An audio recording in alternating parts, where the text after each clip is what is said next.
Hello students, welcome to our YouTube channel knowledge system. और आज हम डिस्कस करने वाले हैं व्यू मेनू के बारे में। तो आप सभी जो Allen the school art of design B vocational first year के जो स्टूडेंट हैं, इससे पहले आपने जो रेगुलर जो क्लास ली है जिसमें आपने home, inside, page layout, formulas, data, review मेनू के बारे में आपने डिस्कस कर लिया है। तो आज का जो टॉपिक है और जो कि हमारा सबसे आज का लास्ट टॉपिक जो है वो है आपका व्यू मेनू। तो व्यू मेनू में हम आगे बढ़ने से पहले एक बार आपको वापस से मैं एक टेबल ले लेता हूं जिसमें कि हम आपको बाकी के ऑप्शन के बारे में डिस्कस कर सकें।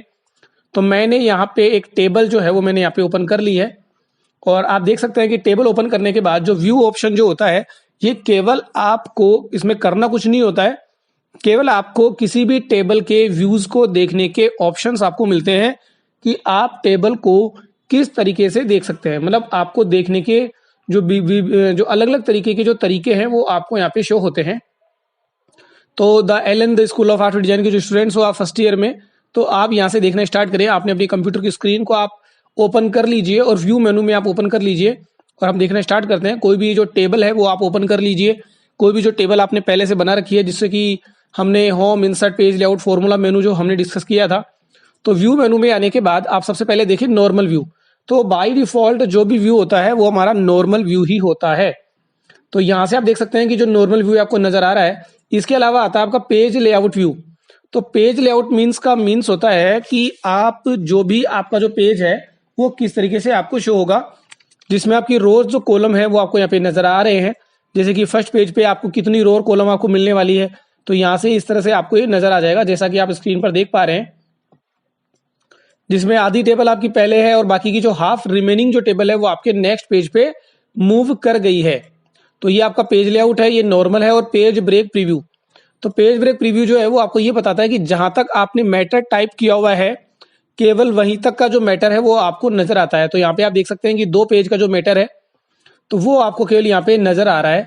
अगर मैं यहाँ पे जैसे बीच में देखिए मैंने अगर यहाँ पे कुछ भी अगर टाइप कर दिया तो ये जो पेज लेआउट की जो डायरेक्शन थी वो देखिए कहाँ तक मूव कर गई है।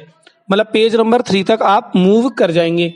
तो ये जो 9 मैंने जो लिखा था ये एक बार मैं क्या करता हूँ, इसको मैं रिमूव कर देता हूँ क्योंकि इस एक करेक्टर लिख देने की वजह से ये टेबल आगे तक जा रही है। तो देखिए पेज ब्रेक प्रीव्यू ये है कि आपको ये शो करता है और ये जो बीच में जो लाइन आपको जो शो हो रही है ब्लू कलर की, ये लाइन ये इंडिकेट करती है कि आपका एक पेज कहाँ तक का शो हो रहा है।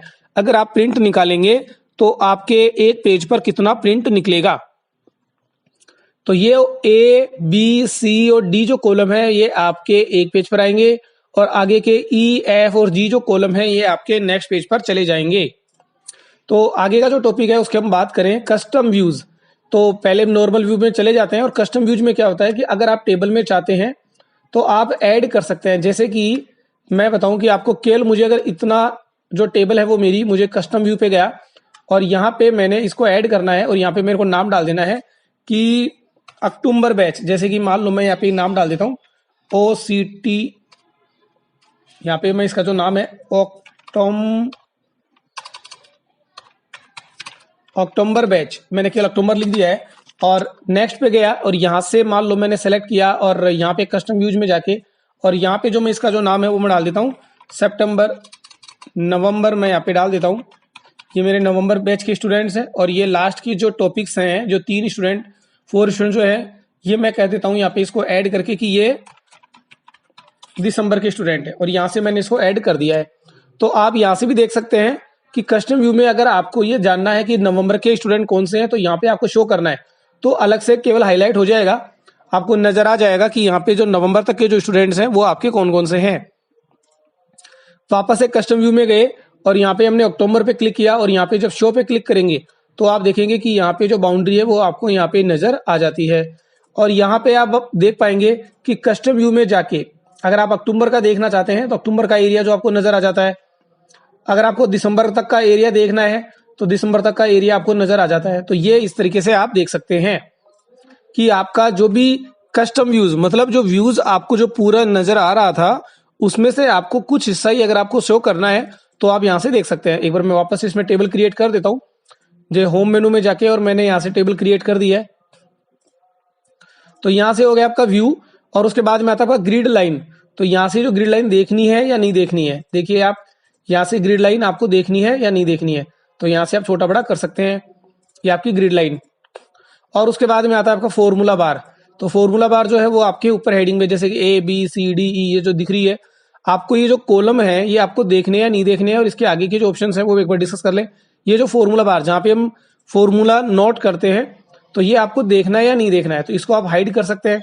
इसके अलावा हेडिंग, हेडिंग का मतलब है जो कि कॉलम आपको जो शो हो रहे हैं ए बी सी डी, यहाँ पे जो दिख रहे हैं आपको A B C D E, ये जो कॉलम्स है ये आपको देखना है या नहीं देखना है। इसी के साथ में जो कॉलम है आपके, जो रो है आपकी 1 2 3 4 5 6 7, ये जो रो है अगर आप चाहते हैं कि ये हाइड नहीं हो तो आप इसको यहां से ऑन या ऑफ कर सकते हैं। फॉर्मूला बार को भी आप शो या हाइड कर सकते हैं। उसके बाद में अगला ऑप्शन है आपका जूम। तो जूम आप यहां से कर सकते हैं, जैसे कि 2% आप जूम कर सकते हैं। तो स्टूडेंट्स आपको ध्यान रखना है कि मैक्सिमम आप 100 तो यहाँ पे जूम हो रहा है, और मैक्सिमम जो है वो आप यहाँ पे 400% तक आप इसको जूम कर सकते हैं। जैसे कि मैंने यहाँ पे जूम स्लाइडर से बड़ा कर दिया है। MS वर्ड में 500% तक जूम हो सकता था, और एक्सेल में और पावर पॉइंट जो कि हम आगे डिस्कस करने वाले हैं उसमें आप 400% तक जूम कर सकते हैं। तो यहां से मैंने अब इसको जूम कर दिया है, और यहाँ पे आगे बढ़ने के बाद हम देख सकते हैं कि यहाँ पे अगर आप पर्टिकुलर किसी एक एरिया से अगर आप जूम करना चाहते हैं तो यहाँ से मैंने इसको क्लिक किया और जूम टू सिलेक्शन पे देखेंगे तो पर्टिकुलर किसी एक एरिया से इसको जूम कर दिया जाता है। जैसे कि यहाँ से जूम हो गया, वापस से मैं 100% पे आ जाता हूँ। अब जैसे कि यहाँ पे नाम लिखा हुआ है कपीश गुप्ता, मुझे इस एरिया से अगर इसको जूम करना है तो जूम टू सिलेक्शन, तो आप देखेंगे कि जो कपीश गुप्ता है वहां से इसको जूम कर दिया गया है। मतलब पर्टिकुलर किसी एक एरिया को अगर आप जूम करके उसकी वैल्यूज को अगर आप देखना चाहते हैं तो आप यहाँ से जूम टू सिलेक्शन आप कर सकते हैं।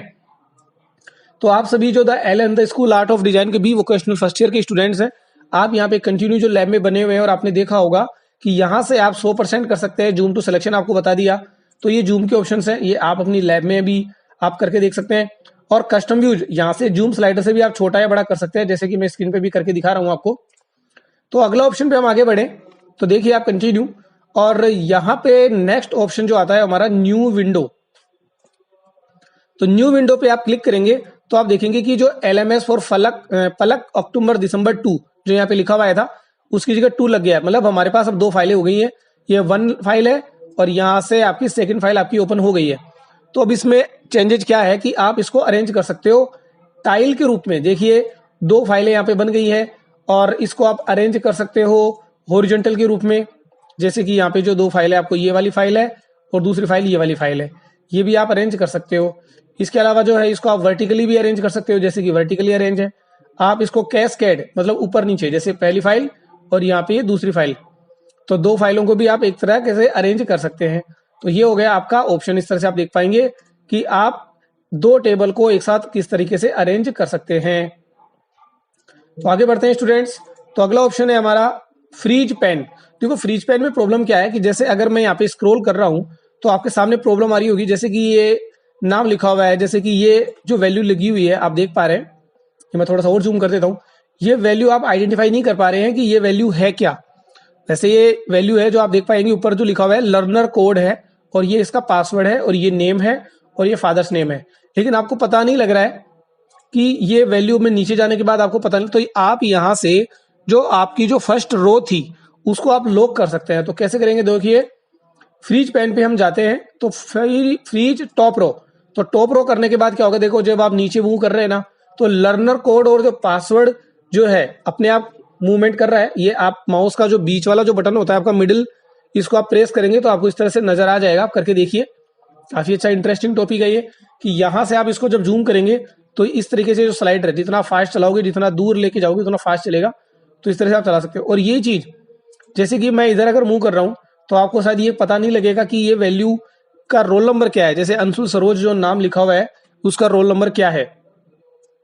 तो इसके लिए आपको क्या करना रहेगा कि आप यहां से इसको भी देखो इस तरह से मूव कर सकते हैं। तो इसको आप यहां से आप फ्रीज कर सकते हैं, फ्रीज फर्स्ट कॉलम। तो अब आप यहाँ पे मूव करेंगे तो देखेंगे कि जो रोल नंबर है ये आपका मूवमेंट नहीं कर रहा है, रोल नंबर आपका एज इट इज ही चल रहा है। तो देखो रोल नंबर जो 1 2 3 4 है वो बिल्कुल एज इट इज है, और बाकी के जो लर्नर कोड और पासवर्ड और जो नेम है ये आपके कंटिन्यू मूवमेंट पे आ रहे हैं। तो आप ये चीजें देख पाएंगे। तो आगे हम बढ़ रहे हैं आगे। तो इसी में आप अगर पर्टिकुलर दोनों को करना चाहते हैं तो अनफ्रीज कर सकते हैं और फ्रीज भी कर सकते हैं। तो दोनों तरफ से आप मूवमेंट को रोक सकते हैं, मतलब आपका जो फर्स्ट रो और जो फर्स्ट कॉलम होते हैं इसको आप स्टॉप कर सकते हैं।